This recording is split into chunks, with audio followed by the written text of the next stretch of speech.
समन्ता चक्रवालेषु अत्रा गच्छन्तु देवता सद्धम्मं मुनि राजस्स सुनन्तु सग्ग मोक्खदं धम्म सवन कालो अयं बदन्ता धम्म सवन कालो अयं बदन्ता धम्म सवन कालो अयं भदन्ता नमो तस्स भगवतो अरहतो सम्मा सम्बुද්දස්ස नमो तस्स भगवतो अरहतो सम्मा सम्बुද්දස්ස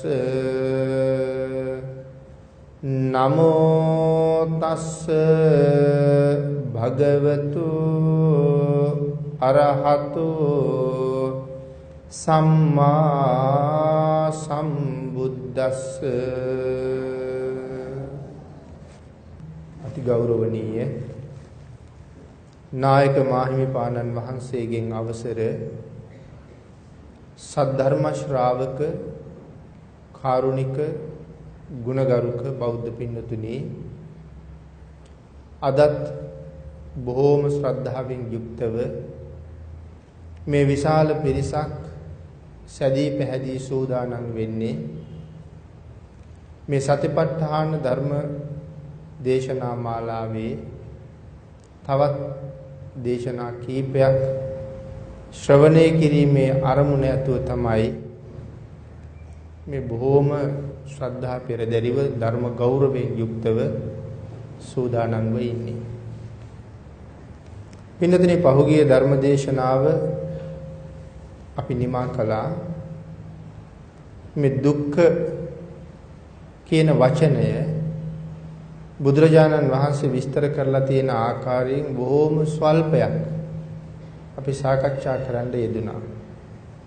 විශේෂයෙන් අභිධර්ම පිටකයේ ජාතිපි දුක්ඛා ඉපදීමේ දුක කියන කාරණාව ඊටාම කෙටියෙන් කරුණු කීපයකින් සාකච්ඡා කරමින් තමයි අපි ධර්ම දේශනාව නිමා කරන්න යෙදුනේ. දුක්ඛ දෝමනස්ස කියන මේ වචන දෙකෙන් අද මේ දෝමනස්ස කියන වචනය කොයි විදිහට පැහැදිලි කළාද කියන කාරණාව කෙටියෙන් සාකච්ඡා කරමු ධර්ම දේශනාව ආරම්භ කරමින්. මේ දෝමනස්ස කියන වචනය භාග්‍යතුන් වහන්සේ පැහැදිලි කරනවා දෝමනස්ස කියන මේ චෛතසිකවල ඇති අමధుර බව. දෝමනස්සය කියලා කියන්නේ චෛතසිකවල ඇති අමధుර බව. මధుර බවක් නැහැ. අමధుරයි මේ වචනේ. දොම්නස් කියලා කිව්වේ දේශ සහගත සිතුවිලි නිසා චෛතසිකවල ඇති අමధుර බව, අමිහිරි බව. එහෙමත් නැත්නම් සිත ස්පර්ශ කරන නොමිහිරි දුක් වේදනාව දෝමනස්සයයි කියලා පැහැදිලි කරනවා. සිත පීඩා කරන ලද ලක්ෂණ සහිත මේ මානසික දුක්ඛය චිත්ත පීඩන ලක්ෂණං මානසං දුක්ඛං කියලා හඳුන්වනවා. සිත පීඩා කරන නිසා චිත්ත පීඩන ලක්ෂණං මානසං දුක්ඛං. චිත්ත පීඩාවටපත් කරන මානසික දුක. තවත් ආකාරයකට මේක පැහැදිලි කරනවා. කායික දුක්ඛය නිසාත් සිතේ දුක් ඇති කරගන්න බව. කායික දුක්ඛය නිසා සිතේ දුක ඇති කරගන්නවා. මේ කයේ දුකයි සිතේ දුකයි කියලා කියන්නේ දෙකක්. කායික දුක්ඛය නිසා මානසික දුකක් ඇති කරගන්නේ කොහොමද කොයි විදිහටද කියන කාරණාව මේ සල්ල කියන සූත්‍ර දේශනාවේ මනාව පැහැදිලි කරලා තියෙනවා. සංයුත්ත නිකායේ සල්ල සූත්‍රය. ඒ කොයි ආකාරයෙන්ද මේ අශෘතවත් පෘතජ්ජනය සහ ශ්‍රුතවත් පෘතජ්ජනය කියලා දෙන්නෙක් පිළිබඳව හඳුන්වනවා. ශ්‍රුතවත් පෘතජ්ජනය කියලා කියන්නේ මනාව සද්ධර්ම ශ්‍රවණය කරලා තියෙන කෙනාට. අශෘතවත් පෘතජ්ජනය කියලා කියන්නේ මනවින් ධර්ම ශ්‍රවණය කරලා නැති කෙනා. එහෙමනම් ශ්‍රුතවත් පෘතජ්ජනයාටත් අශෘතවත් පෘතජ්ජනයාටත් මේ කාටත් මේ කායික රෝග වලට ගොදුරු වෙන්න සිද්ධ වෙනවා නිරන්තරයෙන්. ඒ කායික රෝග වලට ගොදුරු වුනහම ශ්‍රුතවත් පුජ්‍යලයා මනාව ධර්ම ශ්‍රවණය කරලා ජීවිතය පිළිබඳව හොඳට දන්න නිසා ඔහු කයේ වේදනාව ඉවසගෙන ඉන්නවා. නමුත් මේ කායික වේදනාව නිසා කවදාවත් තමන්ගේ හිත ලෙඩ කරගන්නේ නැහැ. කයට ලෙඩ හැදුණා කියලා හිතට ලෙඩ හැදෙන්න දෙන්නේ නැහැ. ඒ නිසා කායික වේදනාව ඉවසනවා. නමුත් මනාව ධර්ම ශ්‍රවණය කරලා ජීවිතය පිළිබඳව මනාව හඳුනා ගැනීමක් කරලා නැති පුද්ගලයා අශෘතවත් පෘතජ්ජනයා. එයාට අසනීප තත්ත්වයක් හැදුනහම එයාට හිතෙනවා මේ මටමමද මෙහෙම වේදනාවල් ඇති වෙන්නේ.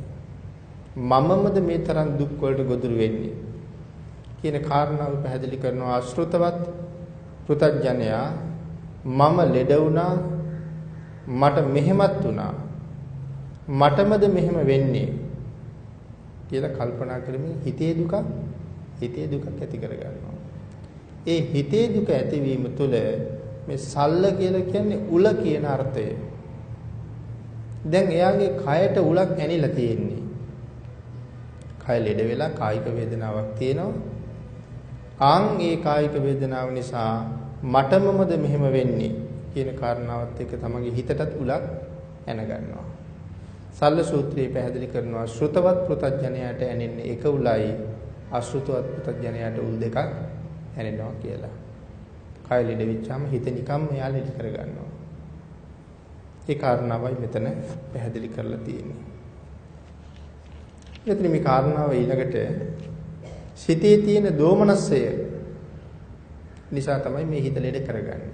ද්වේෂයක් ඇති වෙනවනේ අපිට අසනීපයක් ඇති වුනහම කායික වේදනාවක් දැනෙනකොට නිරන්තරයෙන් හිතට ද්වේෂය කියන ධර්මතාවය ගමන් කරනවා. මේ தත්ත්වයෙන් මිදෙන්න මනාව ධර්ම ශ්‍රවණය කරලා තියෙන එකත් වටිනවා. භාවනාවක් ප්‍රගුණ කරලා තියෙන එකත් වටිනවා.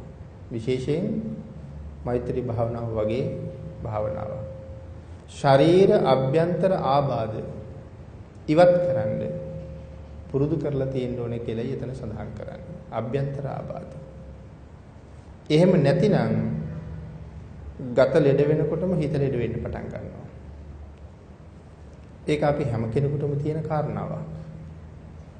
ටිකක් අසනීප වෙනකොට අපිට කේන්ති යන ගතියත් සමහරලාට වැඩි වෙනවා. ඒ වාගේ සුළු වේදනාවක් ඉවසන්න බැරි නම් මරණ මංචකයේ ඇති වෙන වේදනාව පාලනය කරගන්න අපිට කොහොමවත් බැරුව යනවා.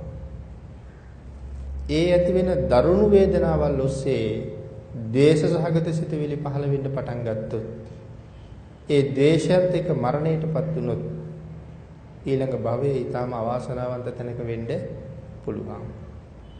නායක පොළඟික් වෙන්න පුළුවන්, නිරයක වෙන්න පුළුවන්, යක්ෂාත්මයක වෙන්න පුළුවන්. ඒ නිසා මේ අභ්‍යන්තර ආබාධ ඉවත් කරගන්න නම් මනාව සද්ධර්ම ශ්‍රවණය කරලා ඒ පුරුදු කරලා තියෙන්න ඕනේ. භාවනාවක් වඩලා තියෙන එක තවත් තාම ඉහළ පිටුවහලක් බවට පත් වෙනවා අභ්‍යන්තර ආබාධ ඉවත් කරගන්න. එහෙමනම් දෝමනස්සය කියන කාරණාව ඒ විදිහට පැහැදිලි කරනවා. ඒ කාරණාව තව තැනක මෙන්න මේ විදිහටත් වෙනතුනි පැහැදිලි කරලා තියෙනවා ධර්මයේ. චෛතසික දුක සහිත පුද්ගලයා හැසිරෙන හැටි. සිතේ වේදනාව ඇති පුද්ගලයා හැසිරෙන හැටි. කොයි විදිහටද කියලා පැහැදිලි කරනවා. කෙස් විසුරවා ගන්නවා. පපුවට ගහ ගන්න පටන් ගන්නවා. කරකැවෙන්න පටන් ගන්නවා. වැටෙනවා. සිහිනතුව යනවා. ආයුධ වලින් තමාටම පහර දී ගන්නවා. තම ශරීරයට විස ඇතුල් කර ගන්නවා. වස විස වගේ දේවල් පානය කරනවා. ගැල වැළදා ගන්නවා. ගින්නට පනිනවා. වතුරට පනිනවා. තමන්ගේ අතපය තමා විසින්ම කපා කොටා විනාශ කර ගන්නවා. මේ දෝමනස්සේ සහිත පුද්ගලයා සිත වේදනාවටපත් කරගත්ත කෙනා. මෙහෙම වෙන්නේ කායික හෝ චෛතසික වශයෙන් දුකක් ඇති වුනහම ඒ චෛතසික වශයෙන් වර්ධනය කර ගැනීම තුල කියලා පැහැදිලි කරනවා. විශේෂයෙන් කායික හෝ චෛතසික වශයෙන් දුකක් ඇති වුනහම ඒක චෛතසික වශයෙන් කල්පනා කර වර්ධනය කරනවා. එතකොට ඒ දුක වැඩෙනවා. එහෙම වැඩිලා ඒක Tamanට ඔරොත්තු දෙන්නේ නැති තැනට එනවා. එතකොට ඒ පුද්ගලයා මොනවද කරන්නේ මොනවද කියන්නේ කාටද කතා කරන්නේ කවුරු එක්කද කතා කරන්නේ කියන කිසිම දෙයක් ඔහුට කල්පනාවක් නැහැ. අන්න ඒ කාරණාව චෛතසික වශයෙන් වර්ධනය කර ගැනීම තුලයි මේක ඇති වෙන්නේ කියලා වෙනම පැහැදිලි කරනවා. ඒක එතනම අතහැරලා අමතක කරන්න උත්සාහ කරනවා නම් ඒක එතනින් එහාට ගමන් කරන්නේ නැහැ. නමුත් චෛතසිකම වශයෙන් කල්පනා කර වර්ධනය කරනවා. අද කෙනෙකුට කවුරු හරි බහිම්බස් වීමක් තුල දෝෂාරෝපණයක් කළොත් ඒ පුද්ගලයා සමහරට ඒක අහගෙන අද ගෙදර යනවා. හැබැයි හෙට කඩු කිනිසි අරගෙන සංවිධානය කරගන්නවා අර පුද්ගලයාට පහර දෙන්න යන්නේ. ඒ කියන්නේ අද ගෙදර ගියාට ඔහු රාත්‍රී කාලයේ පුරාම මේක චෛතසිකමය වශයෙන් කල්පනා කර වර්ධනය කරලා තියෙන්නේ. ඒ தත්වයයි මෙතන මේ විදිහට පැහැදිලි කරලා තියෙන්නේ. ඒ නිසා කවුරු හරි කෙනෙක් අපිට දෝෂාරෝපණය කළොත් ඒක එතනින්ම අතහැරලා දාන්න කියලායි පැහැදිලි කරන්නේ. එතනින් එහාට ඒක ගෙනියන්න අවශ්‍ය නැහැ. එහෙම ගෙනිච්චොත් වේදනාවටපත් වෙන්නේ කවුද? මමමයි. දෝෂාරෝපණය කරපු පුද්ගලයා නම් දෝෂාරෝපණය කරලා ගියා. එයා ඒ කාරණාව අතහැරලා ඉන්නේ. නමුත් මම ඒක මෙනෙහි කර මම අපස්ථාවයට පත් වෙමින් එහෙම මෙනෙහි කරන මොහොතක් පාසා ද්වේෂයයි ඇති වෙන්නේ. දේශසිත උපදින මොහොතක් පාසා මට අකුසලුයි රැස් වෙන්නේ. ඒක සමහරලාට ඊටාම ඉහළට ගියහම ඊට වඩා දරුණු අකුසල් කරගන්න තත්වයට පත් වෙනවා. කවුරු හරි Tamanට දෝෂාරෝපණය කළා බැන්නා මේ වගේ කාරණා ඒ තැනම අතහැරලා යට කරලා දාන්න කියන එකයි පැහැදිලි කරන්නේ. ඊළඟට සඳහන් කරනවා මේ දෝමනස්ස කියන එක කෙටියෙන්ම පැහැදිලි කරන්න වෙන්නේ මේ විදිහටයි. මේ කෙටි පැහැදිලි කිරීම. දෝමනස්ස කියන එක ඊටාම කෙටියෙන් පැහැදිලි කරලා තියෙන හැටි. ඊළඟට අවිජ්ජාවත් දෝමනස්සයත් මේ ලෝකෙහි. එතකොට දැන් මේ ලෝකෙහි කියලා සඳහන් කරපු ගමන් අපි පහුගිය ධර්ම දේශනාවෙත් මතක් කළා අපිට එකපාරම හිත යන්න ඕනේ කය පිළිබඳව. සතිපට්ඨාන දේශනාව පුරාවට මේ ලෝකය කියලා කතා කළොත් මේ කාය සංඛ්‍යාත ලෝකය පිළිබඳවමයි මේ කතා කරන්නේ. ඒ නිසා ඒක නැවත සිහිපත් කරන්න අවශ්‍ය වෙන්නේ නැති නිසා මෙතන පැහැදිලි කරනවා අවිජ්ජාවත් දෝමනස්සයත් මේ ලෝකෙහි හික්මවන ලදි කියන කාරණාව නිසා හැම අතින්ම හික්මෙව්වා කියන කාරණාව නිසාත් ශාන්ත වූ කෙලෙස් සමනය කළ නිසාත් අත්තංගත පුද්ගලයා ඒ කෙලෙස් සමනය කරපු පුද්ගලයා අවිජ්ජාව සහ දෝමනස්සය කියන කෙලෙස් සමනය කරපු පුද්ගලයාට කියන්නේ අත්තංගත පුද්ගලයා කියලා. මේ කෙලෙස් දෙකම වියලවල සමනය කරලායි තියෙන පුද්ගලයාට කියන අත්තංගත පුද්ගලයා. මේ අවිජ්ජා දෝමනස්ස කියන ධර්මතා දෙක ඉක්ම වූ පුද්ගලයා හාත්පසින් හික්මවාගත්ත ශාන්ත බවටපත් වෙලා තමා පව් සමනය කළ ප්‍රමාණයටම තමන්ගේ පව් සමනය කළ ප්‍රමාණයටම ඊටාම නිශ්චලව සමාධිගත ප්‍රමාණයට සංසිඳිලා ඒ කෙලෙස් ජය ගන්නවා කියන ආකාරය පැහැදිලි කරන්නේ අප්පිත දි අප්පිත කියලා. කෙලෙස් සමනය කරලා ශාන්ත වූ පුද්ගලයා. මේ කෙලෙස් සමනය කිරීම කියන කාරණාව තුල අප්පිත සහ ද්වි අප්පිත කියලා කරුණු දෙකක් පැහැදිලි කරනවා. විශේෂයෙන් තමා තුළ යොදාගෙන මේ අවිජ්ජා දෝමනස්ස කියන ධර්මතාවය විමසනවා. විශේෂයෙන් තමා තුළ යොදා ගන්නවා අවිජ්ජාව සහ දෝමනස්සය කියන එක තමන් තුළ. එහෙනම් අවිජ්ජා කියලා කියන්නේ දැඩි ලෝභාදී සිතුවිලි. දෝමනස්සය කියලා කියන්නේ ද්වේෂය මුල් කරගත්ත සිතුවිලි. මේවා තමන් තුළ යොදා ගන්නවා. වෙන බාහිරට යවන්නේ නැහැ. මා තුළ කොයි ආකාරයෙන් මේවා ක්‍රියාත්මක වෙනවද? දැන් මට ද්වේෂය උපදිනවා, දැන් මට ලෝභය උපදිනවා කියන කරුණු තමන් තුළින් මෙනෙහි කර මේ කාරණා ටික වියලවල දාන්න මෙයා වෑයම් කරනවා. අන්න එහෙම වියලලා දාන පුජ්‍යලයට කියනවා සෝසිතා කියලා. තමා තුළින්ම මේ දේවල් මෙනෙහි කරලා වියලලා දාන කෙනාට කියනවා සෝසිතා. වියලවාගෙන විනාශ කරලා දාන්න කියලා පැහැදිලි කරනවා. සෝසිතා.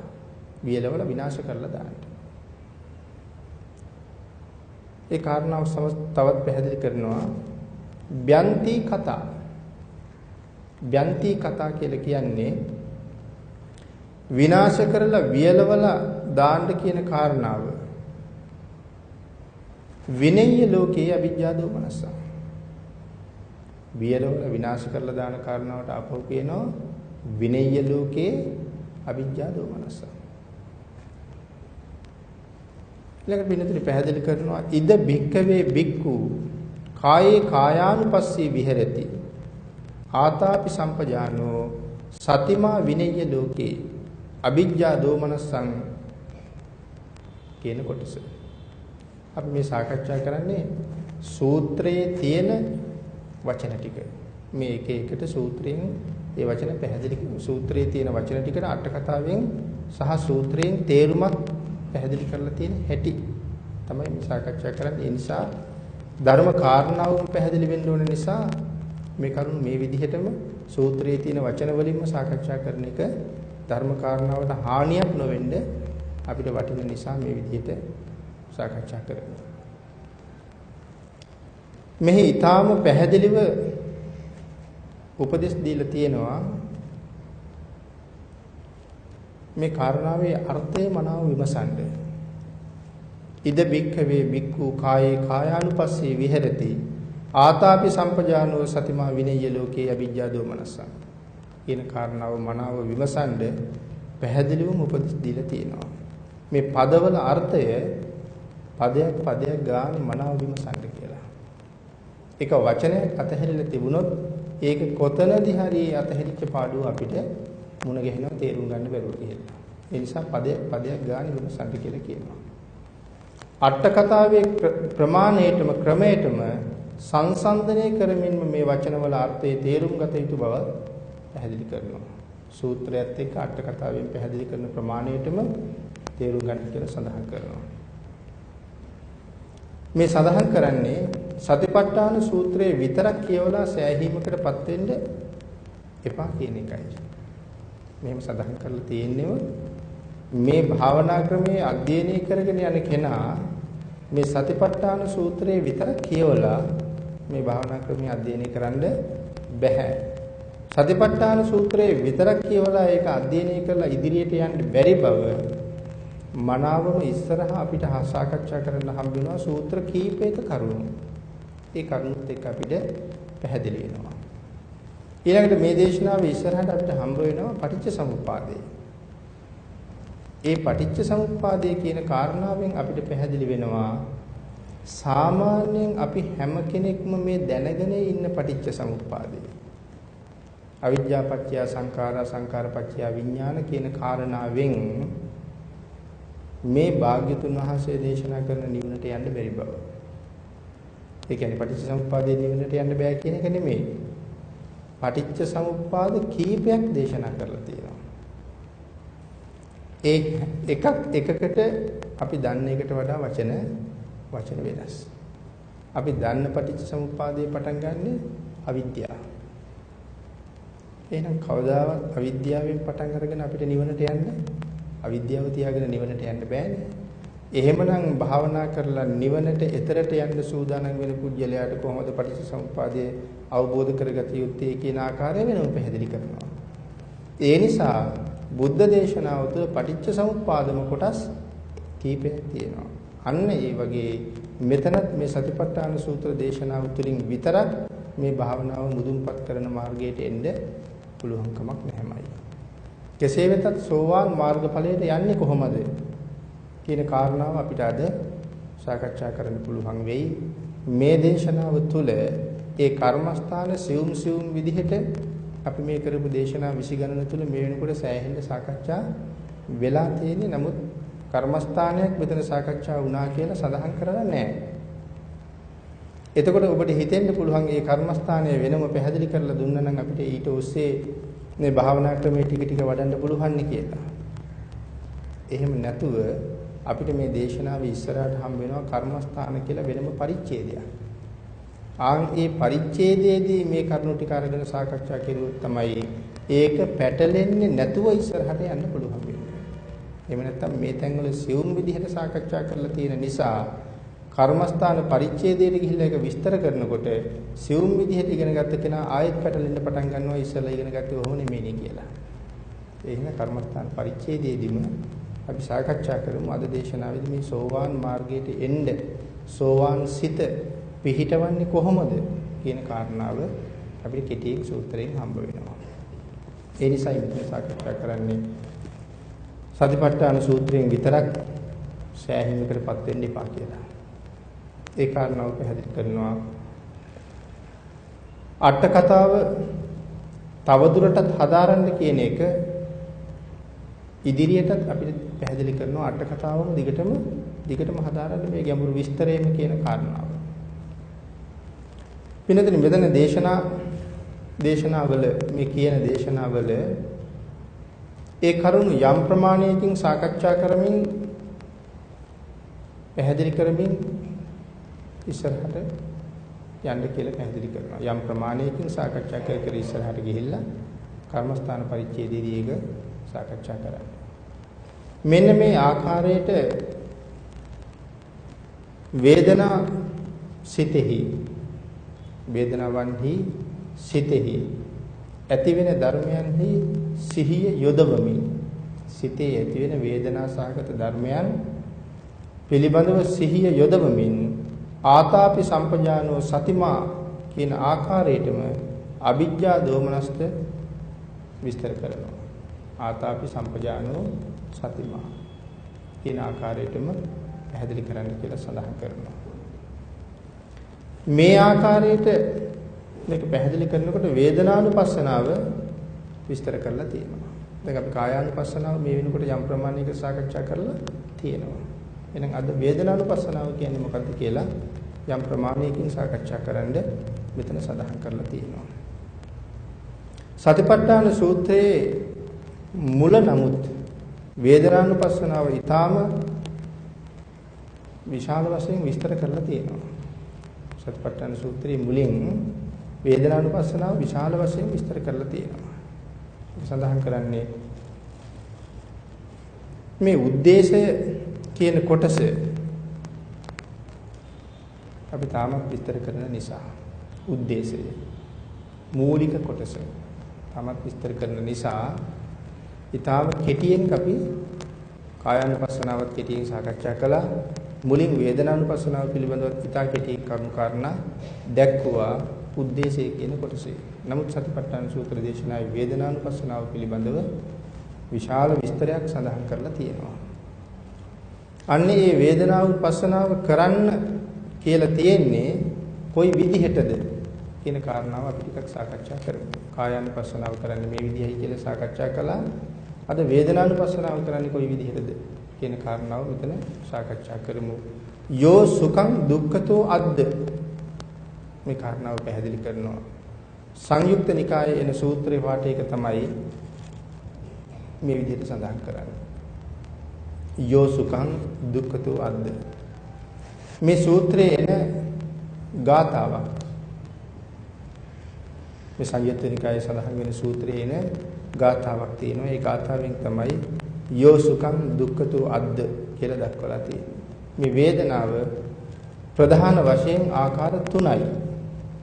මොකද්ද වේදනාවේ ප්‍රධාන ආකාර 3? සැප වේදනාව, දුක්ඛ වේදනාව, අදුක්ඛම සුඛ කියලා කියනවා. එහෙම නැත්නම් ඒකට කියනවා අපි උපේක්ෂා වේදනාව. අදුක්ඛම සුඛ කියන එකට තමයි උපේක්ෂා වේදනාව කියලා කියන්නේ. මධ්‍යස්ථ භාවය උපේක්ෂා වේදනාව. සැප දුක්ඛ උපේක්ඛා කියන වේදනාවේ ආකාර 3 මේ ප්‍රධාන ආකාර 3 මේ විදිහට සැලකුවොත් වේදනානුපස්සනාව කළා කියලා කියනවා. කොයි විදිහට සැලකුවොත්ද? සැපය දකින්න කියලා සඳහන් කරනවා දුක්ඛ වශයෙන්. සැපය දකින්න කියලා කියන්නේ දුකක් වශයෙන්. ඇයි සැපය දුකක් වශයෙන් දකින්න කියලා කියන්නේ? විපරිණාම දුක්ඛ කියන අර්ථය නිසා. සැපය දුකක් හැටියට දකින්න කියලා කියන්නේ විපරිණාම දුක්ඛ කියන නිසා. එහෙනම් කොහොමද විපරිණාම දුක්ඛ? දුක්ඛ කියන මේ සැප සහිත ස්වභාවය, සුඛ කියන සැප සහිත ස්වභාවය විපරිණාම දුකයයි ප්‍රඥා ඇසින් දකින්න කියලා කියන්නේ. අපි මේ ලෝකේ සැපයි කියලා හිතන එක එහි තියෙන දුක් සහිත ස්වභාවය ප්‍රඥාව නැමැති එහෙන් බලන්න. ඊළඟට සඳහන් කරනවා අදුක්ඛම සුඛ කියන මේ උපේක්ෂා වේදනාව හරි සාන්තයි කියලා. එහෙම කියන්නේ සැප දුක වශයෙන් රත සැප දුක වගේ රත නැති නිසා සියුම් නිසා එතන රත නැති නිසා සියුම් නිසා ප්‍රත්‍යක්ෂ වශයෙන් සංසිඳිලා නැති නිසා අනිත්‍යයි උපේක්ෂා වේදනාව. ප්‍රත්‍යක්ෂ වශයෙන් සංසිඳිලා නැහැ. නමුත් උපේක්ෂාව මධ්‍යස්ථයි ශාන්තයි. ඒ නිසා අපිට එතන විශාල වශයෙන් සැපක් දැනෙන්නෙත් නැහැ. විශාල වශයෙන් දුකක් දැනෙන්නෙත් නැහැ. මධ්‍යස්ථයි ශාන්තයි කියලා සඳහන් කරනවා. ඊළඟ සඳහන් කරනවා මේ ගාථාවේ තියෙන්නේ අදුක්ඛම සුඛං සන්තං අදුක්ඛම සුඛං සන්තං අද්වක්ඛිතං අනිච්චතු උපේක්ෂා වේදනාව ශාන්තයි නමුත් එය අනිත්‍ය වශයෙන් දකින්න කියලා පැහැදිලි කරනවා. ශාන්තයි සැප දුක අතර තියෙනවා. හැබැයි මේක හැමදාම එහෙම පවතින්නේ නැහැ. හැමදාම අපට උපේක්ෂාවෙන් ජීවත් වෙන්න පුළුවන් නම් අපි මීට වඩා යහපත් විදිහට දකින්නවා. නමුත් හැමදාම උපේක්ෂාවෙන් ඉන්න බෑනේ අපිට. කොයි පැත්තකට හරි බර වෙනවා. ඒ උපේක්ෂාව කියන එක පැය ගණන් අපි ගාව තියෙන්නම තේන්නේ නැහැ. මේ දෙපැත්තෙන් කොහට හරි ද්වේෂ පැත්තට හරි කොහට හරි බැහැ ගන්නවා. ඒ නිසා හැම වෙලාවෙම පවත්වන්න බෑ. අනිත්‍ය වශයෙන් මේක දකින්නේ හින්දා වෙනස් වෙනවා. මෙන්න මේ විදිහට හරියටම දකින භික්ෂුව උපශාන්තව හැසිරෙනවා කියලා සඳහන් කරනවා. අරහත්ත්වයටපත් වෙනවා කියන කාරණාව තුළ. මෙන්න මේ හිතේ සංවර බව, ශාන්ත බව, මනාව පවත්වගෙන යන කෙනා ඒක හොඳටම දකින භික්ෂුව අරහත්ත්වයටපත් වෙනවා කියලා සඳහන් කරනවා. මේ උපේක්ෂාව රඳව ගන්න පුළුවන් කෙනා. එහෙනම් මේ භාවනා ක්‍රමය තුළින් මේ ප්‍රගුණ කරවලා දෙන්න හදන්නේ මේ උපේක්ෂා බව මනාව තහවුරු කරවන්න. අපේ හිතේ රඳවලා තියන්න.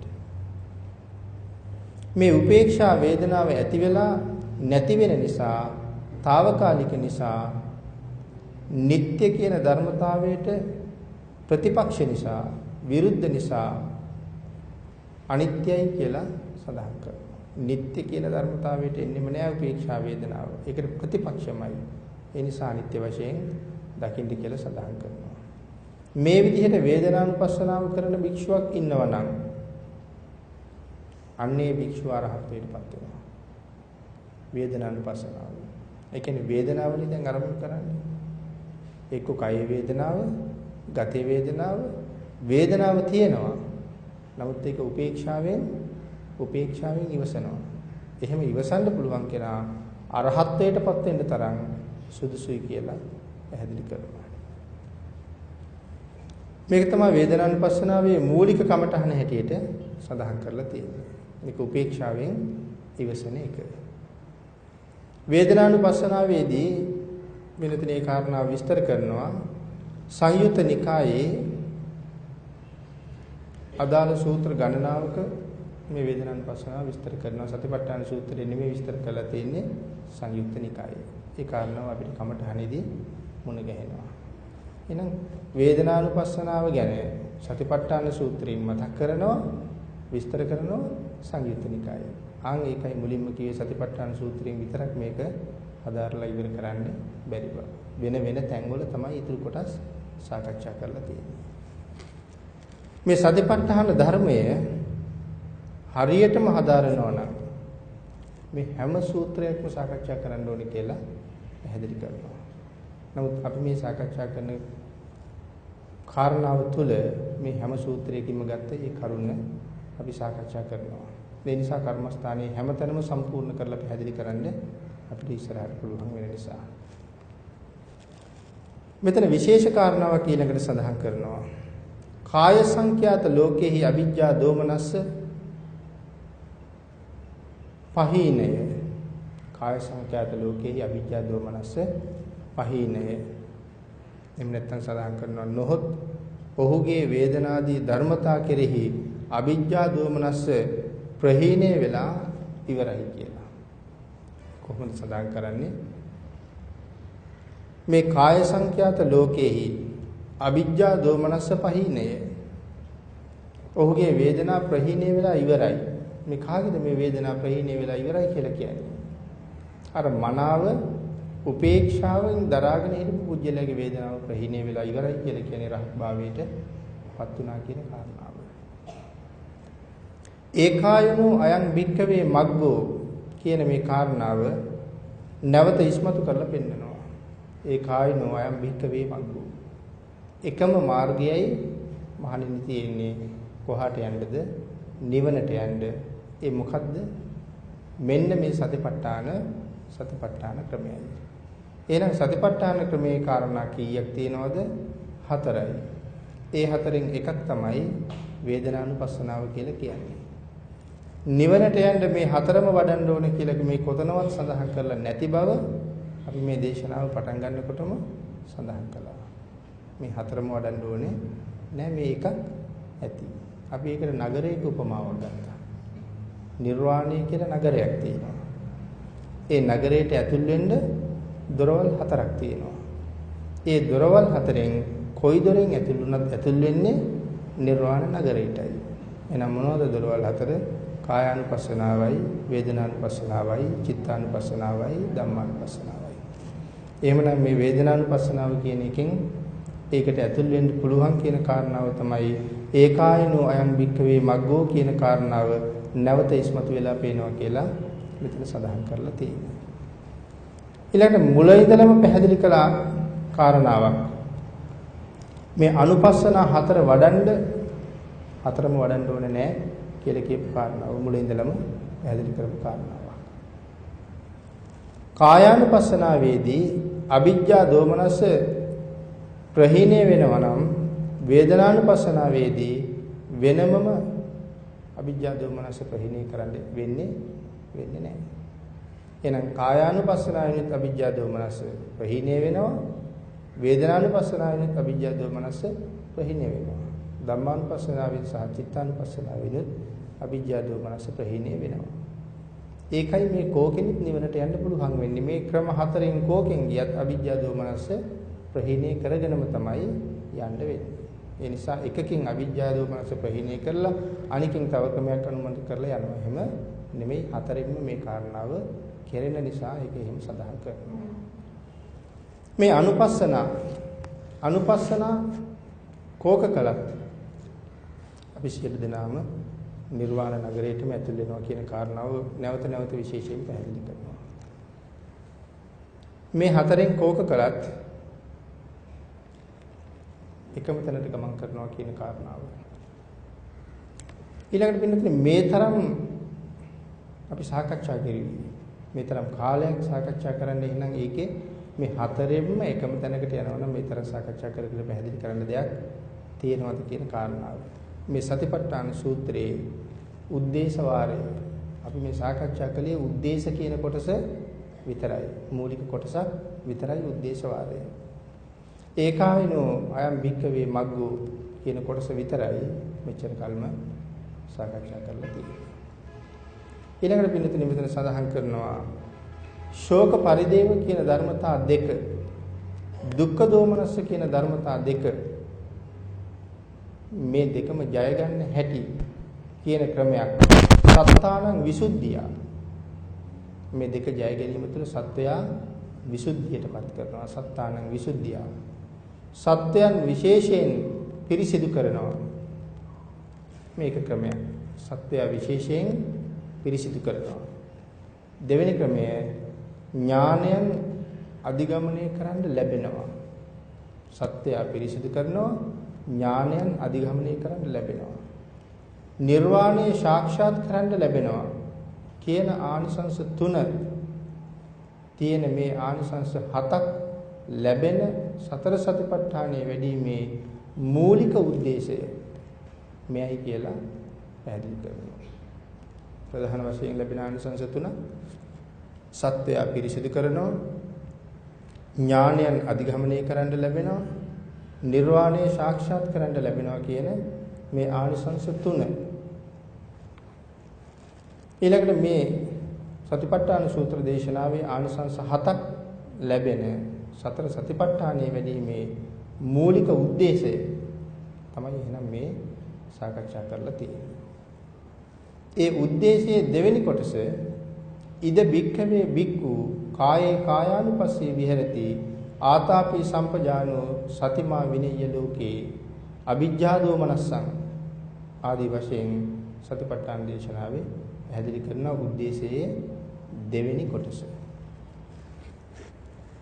මෙතෙක් මේ මූලික උද්දේශය කියන කොටස සාකච්ඡා කරපු අපි අද මෙතන ඉඳලා දෙවෙනි උද්දේශය දෙවෙනි කොටස සාකච්ඡා කරමු.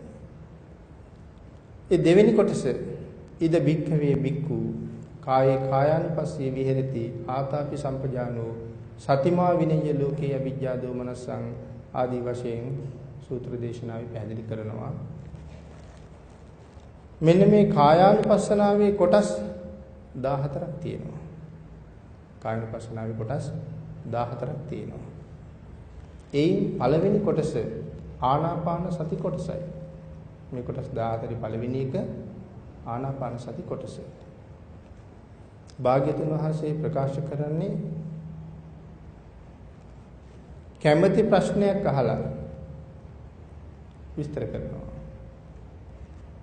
කැමැති ප්‍රශ්නයක් අහලා විස්තර කරනවා. කවුද ඒක විස්තර කරන්නේ? භාග්‍යතුන් වහන්සේමයි. පිළිතුරු දෙන අදහසින්ම තමයි ප්‍රශ්නේ අහලා තියෙන්නේ. අපේ උත්තරය බලාපොරොත්තු නෙමෙයි. පිළිතුරු දෙන අදහසින්ම භාග්‍යවතුන් වහන්සේම ප්‍රකාශ කරන කැමැතිව ප්‍රශ්නයක් අහලා පැහැදිලි කරලා තියෙනවා. කතමංච පන බික්ඛවේ බික්ඛු කායේ කායානුපස්සී විහෙරති. කෙසේද භික්ෂූනි මේ කය බිය දක්නා නැත්නම් මේ කයේ බිය දක්නා භික්ෂුව මේ පවතින කයෙහි කය අනුව බලමින් වාසය කරන්නේ කියන කාරණාව. මේ ප්‍රශ්නේ අහලා පිළිතුරත් බුදුරජාණන් වහන්සේමයි සපයන්නේ. ඉද බික්ඛවේ බික්ඛු අරඤ්‍යගතෝවා. කයෙහි කය අනුව බලමින් වාසය කරන භික්ෂුව කෙසේද කටයුතු කරන්නේ? ඉද බික්ඛවේ බික්ඛු අරඤ්‍යගතෝවා. මෙහි භික්ෂුණී කියලා සඳහන් කරනවා. මේ තෙරුවන් සරණ ගිය බෞද්ධයෙක් මේ කාරණාවට එළඹෙන හැටි. තෙරුවන් සරණ ගියපු බෞද්ධයෙක් බවට පත් වෙන්න ඕනේ මූලික වශයෙන්. දැන් අපිට ඒ කාරණාව අලුතෙන් සාකච්ඡා කරන්න අවශ්‍ය නැහැ මේ දේශනා මාලාවේ මුලින්ම අපි ඒක සාකච්ඡා කරලා තියෙන නිසා. මේ තිසරණ කියන කාරණාව සංසාරයෙන් එතරට යන්න කොයිතරම් වටිනවද? අති අවශ්‍ය සුවිශේෂීම කාරණාවක් බවට පත් වෙන නිසා බුදුරජාණන් වහන්සේගේ උත්තරය සාකච්ඡා කරන්න කලින් මෙතන සඳහන් කරලා තියෙනවා සූත්‍ර විස්තරයේ තිසරණේ කොයිතරම් වටිනවද? ඒ තිසරණේ මත පිහිටලාම තමයි මේ ගමන යන්න පටන් ගන්න ඕනේ කියලා. ඒ නිසා බෞද්ධයෙකු වීම ඊටාම වටින කාරණාවක්. භාග්‍යතුන් වහන්සේ දේශනා කරනවා අන්‍ය මතවාදී ශ්‍රමණයෝ 4 දෙනාගෙන් අන්‍ය මතවාදී ශ්‍රමණයෝ 4 දෙනෙක්. එහෙම සඳහන් කරනවා හිස සෝවාන් කෙනෙක්වත් ලැබෙන්නේ නැහැ. මේ තිසරණයෙන් පිට කිසිම කෙනෙකුට සෝවාන් භාවයවත් යටත් පිරිසෙන් සෝවාන් භාවයවත් ලැබෙන්නේම නැති බව මෙතන තහවුරු කරලා පැහැදිලි කරලා තියෙනවා. රහතන් වහන්සේ නමක් කෙසේ ලැබෙන්නේද? ඒ කාරණාව තවත් පැහැදිලි කරනවා. විදර්ශනා ඥාන මාත්‍රයක්වත් සෝවාන් භාවයේ තබා විදර්ශනා ඥාන මාත්‍රයක්වත් තිසරණ නැති කෙනාට ලැබෙන්නේ නැහැ. විදර්ශනා ඥානය කියලා කියන්නේ සෝවාන් වෙන්න කලින් ලැබෙන එක. එහෙමනම් තිසරණෙන් නැති කෙනෙකුට විදර්ශනා ඥාන මාත්‍රයක්වත් ලැබෙන්නේ නැහැ. හැබැයි ඉතින් විදර්ශනාව කියලා කියන්නේ සෝවාන් නොවුණා කියලා කිව්වට ලොකු බලයක්. බොහෝ දේවල් දකින්න පුළුවන් බලයක් තමයි විදර්ශනාවක් කියලා කියන්නේ. එතෙන්ටවත් එන්න බෑ තිසරණේ නැත්තම්. භාග්‍යතුන් වහන්සේම සොයාගත්ත විශිෂ්ටතම මේ දේශනා මාත්‍රය විදර්ශනාව. වෙන කිසිම ශාසනයක වෙන කිසිම ශාස්ත්‍රවරයෙක් දේශනා කරලා නැති සම්මා සම්බුද්ධ ශාසනයට විතරක් සුවිශේෂී කාරණාවක් බවට පත් වුණ මේ විදර්ශනාව. එහෙනම් එතෙන්ට එන්න ශාසනයට විතරක් සුවිශේෂී ක්‍රමයක් නම් විදර්ශනාව. ශාසනයේ ඇතුල් වෙන්නේ නැතුව මේ විදර්ශනාව ලබන්න පුළුවන්කමක් නැහැ. ඒ නිසා මේ තිසරණේ පිළිබඳ වැඩියෙන් නැවත මෙතන සිහිපත් කරලා තියෙනවා. මේ නිර්මල ධර්මයේ රත්නයක්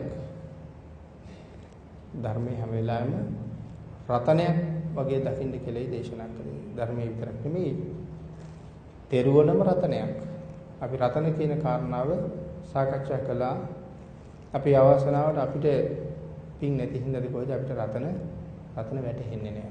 වැටහෙන්නේ නැති අපි රතන දැකලා නැති හින්දා.